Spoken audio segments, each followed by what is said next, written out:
L'emprise du domaine communal par des constructions et installations anarchiques à Libreville constitue à l'heure actuelle l'une des préoccupations majeures des plus hautes autorités, en tête desquelles le président de la République.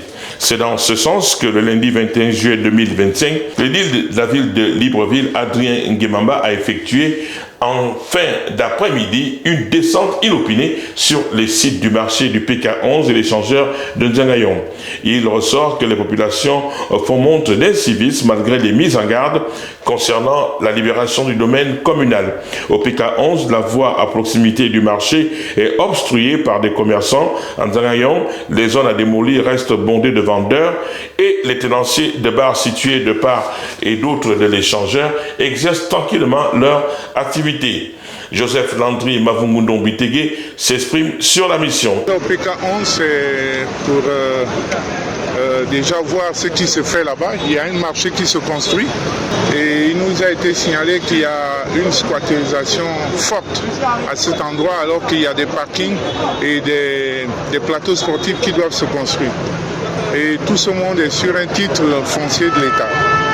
Donc nous sommes allés effectivement pour déjà voir les lieux et des convocations vont être faites à ces populations. Et nous allons faire des consultations sur place, des réunions sur place pour expliquer le bien fondé de ce que nous faisons par rapport à ce lieu précis. Quant à Nzangayong, le délégué spécial Adrien Nguemamba a bien voulu regarder si ces directions, notamment la direction générale du cadastre, avait fait son travail en respectant ses instructions, c'est-à-dire marquer et prévenir que ces endroits ne doivent plus être occupés.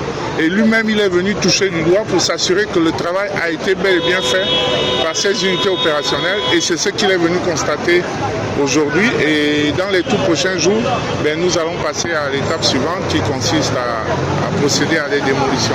Face aux poches de résistance, il dit ce qui suit. Et dans toute chose, dans tout changement, il y a toujours des poches de résistance. Et ça ne manquera pas. Mais ce qui est sûr, c'est que la volonté déjà imprimée par le délégué spécial ne pourra pas s'arrêter. Il va la poursuivre et il est prêt à la poursuivre malgré les difficultés logistiques que nous avons. Et vous pouvez le constater, nous sommes obligés de louer des engins pour effectivement procéder à ces démolitions. La seule chose qui pourra peut-être nous bloquer, et ce sera au niveau de cette logistique.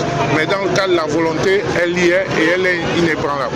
Il faut rappeler que pour le premier citoyen de la ville, l'opération de déguerpissement ne s'arrêtera pas.